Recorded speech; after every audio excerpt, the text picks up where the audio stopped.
Assalamualaikum warahmatullahi wabarakatuh. Nama saya Muhammad Hanif Fadlah dan kali ini saya akan menjelaskan tentang eh, tentang pengendalian motor listrik dan jenis-jenisnya. Jadi pertama-tama dasarnya dulu. Kira-kira motor listrik itu apa, guys? Nah, motor listrik itu adalah sebuah mesin listrik yang mampu mengubah energi listrik menjadi energi mekanik. Nah, tapi itu gimana caranya motor ini bisa mengubah energi listrik jadi mekanik? Jadi dasar fisikanya dulu ya, itu tuh hukum pertama yang harus dipahami adalah hukum Lorentz. Jadi dengan kaidah tangan kanan. Jadi dasarnya gaya Lorentz ini itu mendeskripsikan bahwa bila ada sebuah lilitan kabel listrik yang di yang dialurkan dengan arus listrik ya, itu akan menghasilkan namanya medan magnet. Nah, medan magnet ini tuh bertingkah seperti magnet biasa gitu ya. Ada dua kutub dan kutub utara dan kutub selatan. Dan kalau misalkan kutubnya ini berbeda, dia pasti akan eh, apa ya namanya saling mendorong gitu ya. Kalau kutub berbeda saling menarik. Nah, nah sekarang kita bayangin aja dari eh, kumparan kabel tadi, kumparan lilitan tadi, kita pasang sebuah poros dan ada dua magnet yang kutubnya misalkan sebelah kiri itu kutub utara dengan kutub utara, terus di sebelah kanan kutub selatan dengan kutub selatan. Nanti eh, dia akan mendorong elektromagnetnya tadi, kumparan tadi, biar ke atas kayak gitu.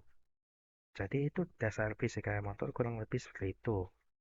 Nah, gerak rotasi yang dihasilkan oleh kumparan ini nanti menghasilkan torsi. Jadi dan torsi ini tuh di itu tuh sebanding dengan arus dikalikan panjang lilitan diam panjang lilitan jumlah lilitannya dan sebagainya gitulah ya. Tapi yang tapi dan ini tuh apa eh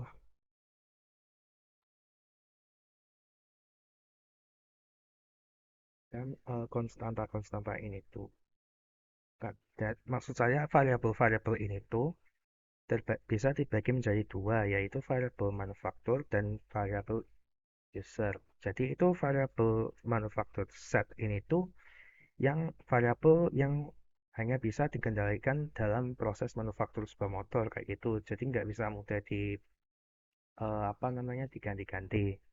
Nah, variabel user set itu tuh adalah variabel yang bisa kita ganti dan itu tuh cuma satu aja yaitu arus yang dimasukkan ke dalam motor listrik. Nah, jadi bagian-bagiannya sebuah motor listrik itu tuh memiliki dua buah permanen magnet ya di sebelah kiri dan kanan ini yang berbeda kutub yang kutubnya berbeda untuk menghadapi ke dalam statornya. Nah, stator ini itu di dalam stator ini itu tuh ada kayak kumparan kawat kayak gitu, lilitan kawat lah untuk elektromagnetik kita. Nah, di dalam salah satu ujung apa ujung rotor ini itu tuh terdapat komponen komutator dan brush. Nah, ini tuh ber nah, jadi dua komponen ini tuh berfungsi untuk menghantarkan arus listrik ke dalam kumparan di rotor kayak gitu, guys. Oke. Nah, jadi itu motor yang kita bahas tadi itu namanya adalah motor brush. Jadi itu dia tadi menggunakan eh, komutator dan brush untuk ya mengkomutasi arus listrik ke dalam kumparan kawatnya kayak gitu. Nah, kelebihannya itu tuh ya adalah pertama ini tuh sederhana. Jadi ini biasanya yang paling sederhana untuk dikendalikan. Jadi itu tidak perlu sirkuit tambahan atau kan sirkuit tambahan ya, sirkuit yang lebih Jadi motor ini memerlukan sirkuit yang lebih sederhana dibandingkan motor berikutnya. Kedua, itu tuh hemat biaya. Biasanya itu lebih murah untuk diproduksi. Jadi itu lebih populer untuk berbagai aplikasi. Dan yang ketiga, itu tuh torsi awal yang cukup tinggi. Jadi ini saat masih saat motornya ini tuh mulai ya, torsi yang dihasilkan saat mulai ini tuh cukup tinggi. Jadi bisa untuk apa bermanfaat untuk aplikasi yang membutuhkan akselerasi akselerasi akselerasi yang cepat. Nah, tapi masih ada kekurangannya juga. Nah, itu tuh kekurangannya termasuk perawatannya yang karena komutator dan brush ini tuh adalah komponen fisik yang saling bersentuhan dan saling menggesek gitu ya. Nanti itu bisa aja kedua komponen ini aus dan harus diganti. Nah, karena kedua komponen itu bisa aus, masa terpakainya bisa terbatas. Jadi itu harus diganti, harus ya ada waktu terbatas, belum ada motornya punya waktu terbatas sebelum harus diservis. Nah, yang terakhir ya, itu tuh efisiensinya itu rendah karena ya karena itu komutasi yang memakai eh, komutator dan brush ya, itu tuh masih ada kayak celah udara di antara kedua komponen itu dan itu pun masih belum menghitungkan resistansi di dalam motornya. Tadi kan bukan rotor itu tuh masih ada udaranya kayak gitu ya, masih ada resistansinya, jadi itu menurunkan efisiensi motor. Nah, untuk kegunaan motor berasnya ini tuh ya juga banyak juga, yaitu banyak kayak gitu. Itu misalkan kalau di rumah punya kipas angin itu dalamnya ada motor listrik beras kayak gitu. Dan kalau misalkan pakai punya sebuah mixer ya, itu tuh motor beras juga. Dan itu tuh pun motor ini tuh sangat sederhana ya, mudah banget dibuat. Ini tuh sekarang udah banyak dipakai untuk kayak mainan kayak gitu ya guys ya. Oke guys, jadi kegunaan motor listrik bus ini tuh ternyata banyak banget gitu ya. Tapi kalau misalkan kontrolnya cuma on off aja itu ya kurang fleksibel gitu ya. Jadi gimana caranya buat mengontrol motor brush? Nah, dalam dinamika fisika, cara untuk mengontrol misalkan arah rotasi dari motor itu adalah apa? Maksud untuk mengubah arah rotasi dari sebuah objek ya, itu tuh dengan mengubah arah torsi yang diterapkan pada objeknya. Itu. Nah, kalau misalnya kita transaksi, jadi pada motor listrik, cara untuk membalikkan torsi ini tuh adalah dengan membalikkan arus listrik. Nah, itu biasanya kita bisa aja melakukannya dengan manual gitu ya, tinggal kabelnya dibalik aja. Yang tadinya positif ke kutub negatif, tadinya kutub negatif ke positif kayak gitu. Tapi itu ya masih ada kerjanya. Jadi gimana biar bisa setidaknya lebih mudah gitu ya. Nah, kita pakai rangkaian yang namanya hard bridge. Nah, hard bridge itu adalah rangkaian listrik yang biasanya terdiri dari 4 buah MOSFET dan ada sebuah beban listrik di tengahnya. Jadi itu motor kita tadi. Nah, transistor MOSFET ini tuh itu bayangin aja kayak switch tapi alih-alih di apa yang diaktifkan pakai mekanis gitu ya. Switch ini tuh elektrik yang diaktifkan dengan tegangan listrik kayak gitu. Nah, untuk kontrol jadi kita udah ngerti kontrol ininya maju mundurnya. Gimana biar bisa kontrol kecepatannya, posisinya gitu. Jadi arus listrik yang mengalir pada induktor itu tidak dapat berubah dengan seketika. Jadi masih ada pengen aja kayak awalnya masuk ke dalam induktornya, itu masuk, tapi itu nggak masuk cepet kayak gitu ya. Dan kalau misalkan arusnya udah tinggi gitu, kalau misalkan ditambah dikenakan silat turun ya, itu tuh nggak turun dengan seketika, dia turunnya pelan-pelan. Bayangin aja kayak kamu tuh dorong sebuah barang gitu ya. Kalau misalkan dari mau didorong, itu tuh saat masih diam gitu, itu tuh jalannya pelan dulu baru bisa itu jalan seperti yang diharapkan gitu ya. Tapi kalau misalkan mau di stopin itu harus ya stopnya pelan-pelan juga, nggak bisa apa namanya seketika kayak gitu. Nah, jadi kita pakai fenomena ini, kita bisa mengatur besar rata-rata arus listrik yang dialurkan ke dalam motornya, yang pakai namanya pulse width modulation atau PWM. Nah, meskipun motor ini tuh sudah bagus, motor beras ini sudah bagus, fleksibel, kayak itu, ini tuh masih ada faktor yang bisa merusak motor beras ini ya. Jadi kerusakan pada motor beras bisa terjadi di saat berasnya ini tuh mulai aus atau tidak selaras dengan listrik komutator. Jadi misalkan beras ini tadinya kan ini beras yang selaras dengan listrik komutator yang apa lingkaran tulang ini yang putus ya. Nah itu tuh berasnya bisa aja aus atau bisa aja tidak selaras. Jadi itu bisa bikin motornya itu nggak bergerak lagi, bisa buat dia nggak jalan lagi. Kerusakan lainnya itu tuh yang harus diperhatikan adalah overheating. Kawat dalam dalam rotor itu mengalami pemanasan ketika dialiri arus listrik. Nah, bila panas ini berlebihan, maka dapat mengakibatkan korsleting pada motor, dan korsleting pada motor itu tuh udah fatal gitu ya.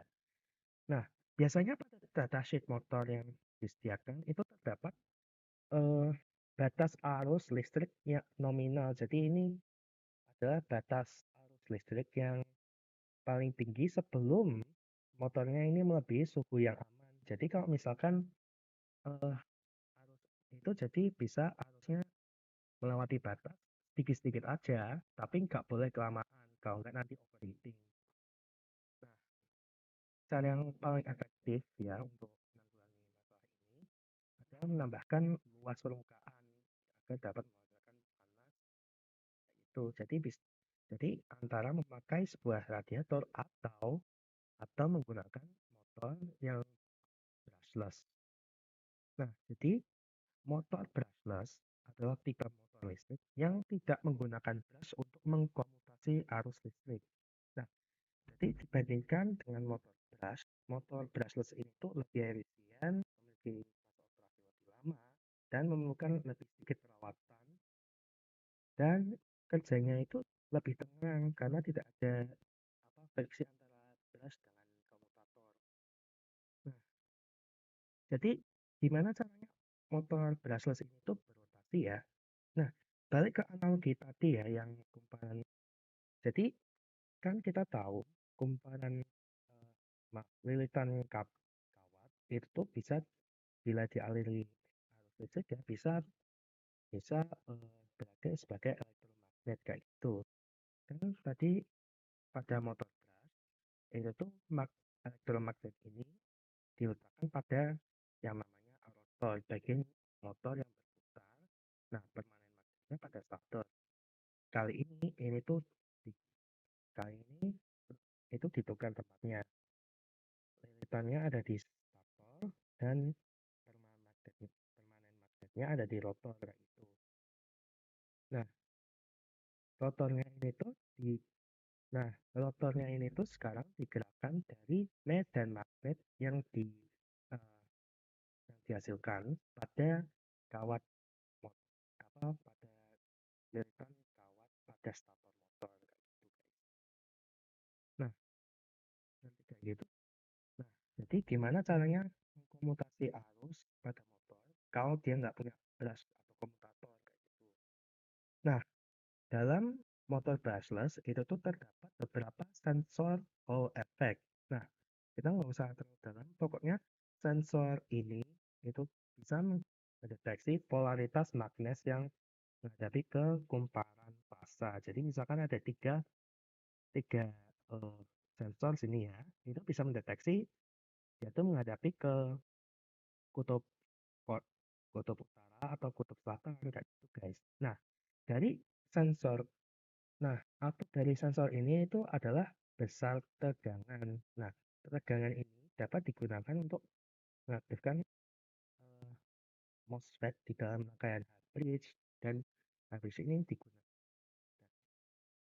hard bridge yang digunakan oleh motor brushless ini dapat menghubungkan node fasa dengan sumber tegangan atau node tegangan. Jadi, misalkan pada sektor 0 ini ya, ada 100, berarti itu untuk node A itu dihubungkan dengan sumber tegangan, untuk node B dan C itu berarti dihubungkan dengan ground. Nah,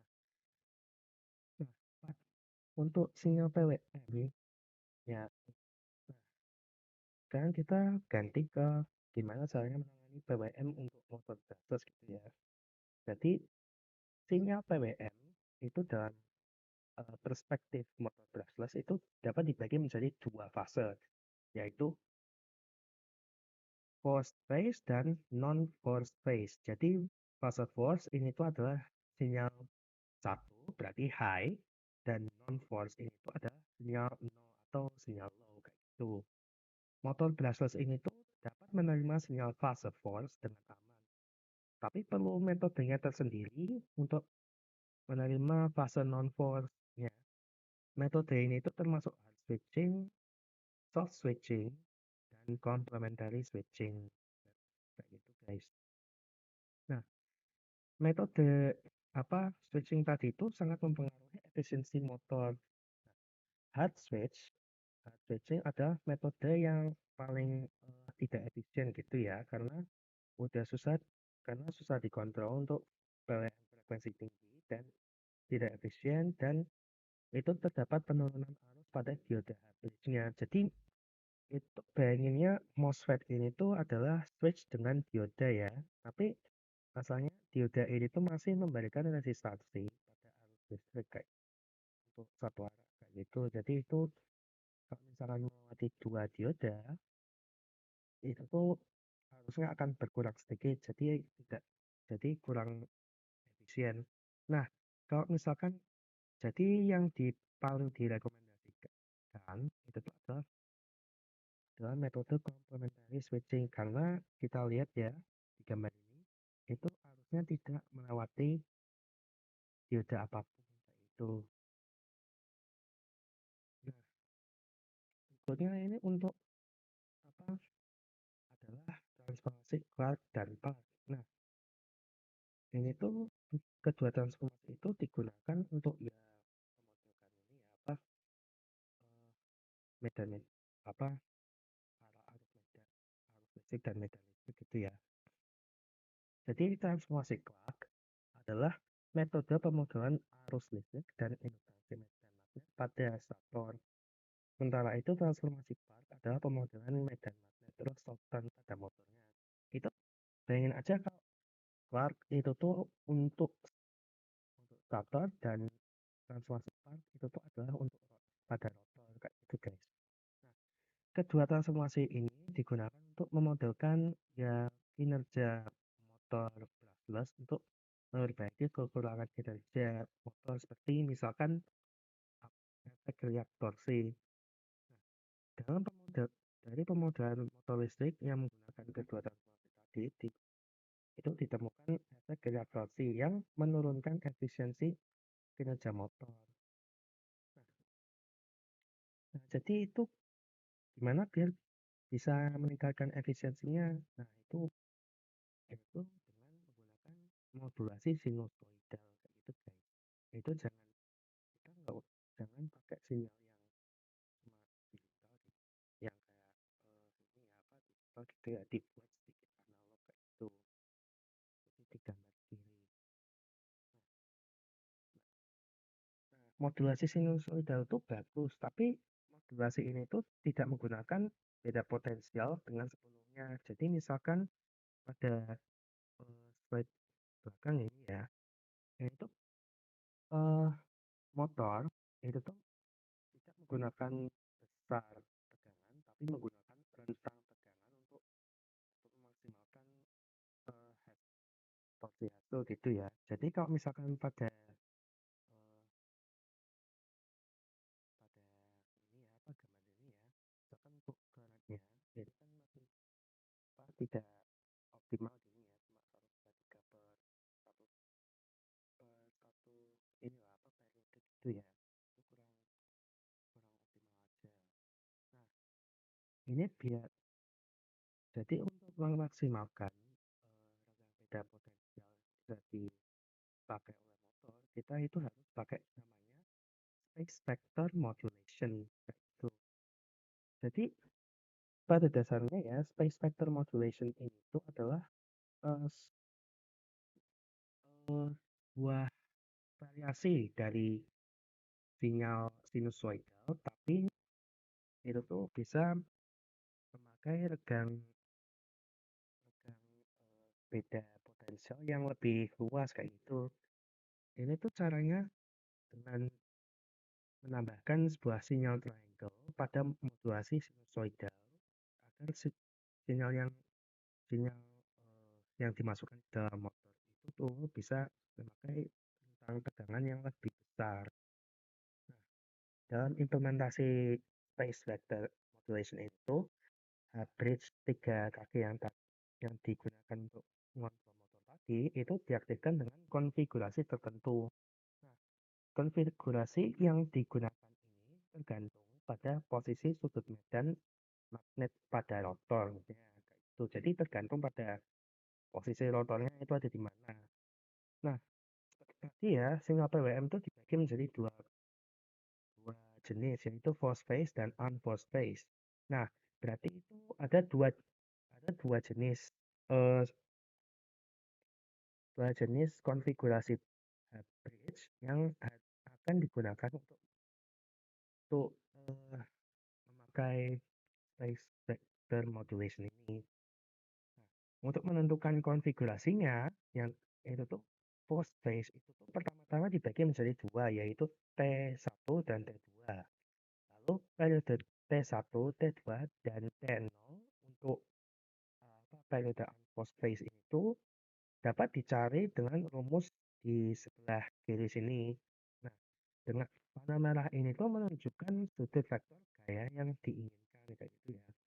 Untuk mengubah periode ini menjadi input high pada node A, B, dan C, kita harus menggunakan rumus yang pada ditampilkan di bawah. Nah, ini kira-kira kelihatan kompas gitu ya, dan jujur aja iya. Tapi biasanya rumus-rumus ini diselesaikan dengan cepat oleh komputer-komputer kontrol motornya ini. Jadi biasanya itu nggak apa-apa. Nah, yang akhirnya itu tuh kita mendapatkan resultan seperti ini. Jadi misalkan A itu onnya luas menjadi kecil, terus bergantian kayak gitu ya. Jadi itu sekarang udah berputar dengan mulus motornya. Nah, terakhir itu gimana caranya kita ada tambah-tambahan aja gitu ya buat bekal nantinya. Jadi pertama-tama kita tahu apa motor itu tuh bisa aja eh, dilengkapi dengan datasheet gitu ya. Nah, masalahnya datasheet ini tuh ya agak kelihatan kayak agak ini ya apa nggak kurang ini lah apa kurang jelas aja kayak gitu. Itu kadang-kadang ada variabel yang kelihatan sama tapi ternyata berbeda gitu ya. Dan sayangnya ya di antara produsen-produsen motor ini tuh eh, datasheetnya ini belum terstandarisasi. Jadi itu tapi biasanya memiliki eh, apa ya apa layout yang sama gitu ya. Datasheet untuk motor listrik itu tuh biasanya dibagi menjadi dua kayak gitu ya. Ada untuk dimensi mekanik yang biasanya menunjukkan karakteristik fisiknya motor kayak gitu. Dan karakteristik elektromekanis yang menunjukkan sifat kinerja motornya kayak gitu guys. Nah, itu parameter-parameter aja apa aja yang harus diperhatikan pada datasheet motor. Jadi itu tuh parameter yang harus di apa perhatiin ya saat membaca datasheet adalah pertama-tama tegangan nominal. Itu tegangan yang dipakai oleh produsen motor untuk mendapatkan nilai nominal lain kayak gitu. Jadi misalkan ada yang namanya arus nominal, itu tuh di dasarnya pada tegangan nominal berapa kayak gitu ya. Nah, berikutnya adalah arus nominal. Ya, itu tuh seperti yang dijelaskan tadi, itu besar arus listrik maksimal sebelum lilitannya itu menjadi terlalu panas gitu ya. Jadi seperti tadi kalau misalkan kelewatan itu aja sedikit aja waktunya itu masih nggak apa-apa. Tapi kalau kelewatan dan udah berjalan terlalu lewat batas itu terlalu panas motornya. Nah itu berikutnya adalah data-data mengenai sifat thermal motor ya. Berarti ini termasuk resistansi thermal, konstantan waktu thermal, temperatur maksimal, temperatur ambien kayak gitu. Itu penting untuk menentukan eh, itu penting untuk menentukan temperatur kinerja maksimalnya motor kayak gitu. Jadi biar nggak terlalu panas, nggak terlalu dingin kayak gitu ya. Berikutnya adalah karakteristik pembangkitan torsi seperti speed constant, drag EMF constant, constant, torque constant, dan current constant kayak gitu. Itu biasa. Berikutnya adalah resistansi dan induktansi dari unit motor, massa dan inersia motor, dan yang terakhir itu tuh karakteristik bearing motor kayak gitu guys. Nah, berikutnya yang paling menurut saya paling rumit yaitu merancang sistem kontrolnya motor listrik gitu ya. Nah, jadi kan kita udah punya motor, kita udah punya habis, tapi gimana caranya kita bisa mengontrol motornya itu dengan sistem tertutup kayak gitu. Nah, dalam model pengontrolan motor listrik itu terdapat dua buah loop tertutup kayak gitu, yaitu loop utama atau loop luar yang mengontrol eh, torsi resultan motor dan kalau misalkan motornya ini belum belum dilengkapi dengan driver, itu tuh ada yang namanya loop dalam yang mengontrol arus yang disuplai ke motor listrik kayak gitu. Nah, untuk jadi kita bikin yang loop luar dulu ya. Untuk membuat loop model pengontrolan loop utama, pertama adalah membuat fungsi transfer menggunakan hukum Newton tentang torsi dan hukum itu ditransformasi Laplace kayak gitu guys. Nah, proses ini akan menghasilkan fungsi transfer di atas ini ya. Fungsi ini tuh dasarnya menggambarkan bagaimana sistem motor merespon torsi input. Agar sistem dapat merespon dengan benar, kita akan buat sistemnya itu menjadi loop tertutup gitu ya. Jadi bisa mengkoreksi dengan sendiri kayak gitu guys. Nah, metode kontrol sistem yang dapat kita gunakan adalah sistem kontrol PID atau Proportional Integral Derivative. Namun, untuk dalam kasus motor listrik ya, bila menggunakan kontrol PID, nilai feedback yang dibaca oleh sistem akan memiliki noise yang tidak bisa difilter. Jadi dasarnya noise itu tuh kayak itu apa pembacaan yang tidak diinginkan gitu ya. Nah, solusi dari masalah noise ini adalah apa memodifikasi sistem kontrol PID menjadi kontrol PI aja, berarti proportional integral. Jadi sistem kontrol di bawah ini. Nah, untuk membuat merancang loop dalam, kita itu prosesnya itu tuh sama fungsi dengan membuat fungsi travel dan model pengontrolan. Namun, ini tuh ada tambahan masalah. Tapi loop dalam ini punya masalahnya tersendiri yaitu back EMF. Jadi itu tuh back EMF ini terjadi karena hukum Faraday yang menggambarkan bahwa bila ada magnet yang bergerak di dalam buah lilitan kawat gitu ya, itu akan mem- menghasilkan arus listrik yang mengalir dalam kawat tersebut. Yang itu tuh namanya back EMF. Nah, ini masalahnya. Jadi masalah ini tuh bisa diselesaikan dengan mudah nah, menambahkan back forward yang setara dengan back EMF pada loop system kayak gitu.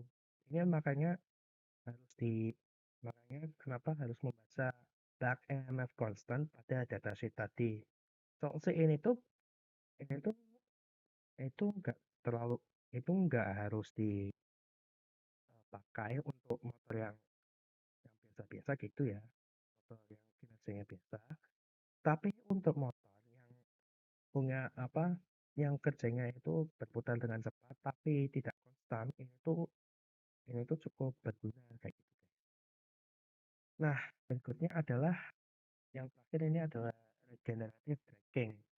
Nah, regenerative braking itu adalah itu berasal dari tadi fenomena back EMF tadi guys, di mana arus listrik yang mana motor tuh bisa menghasilkan arus listrik bila masih berputar kayak gitu.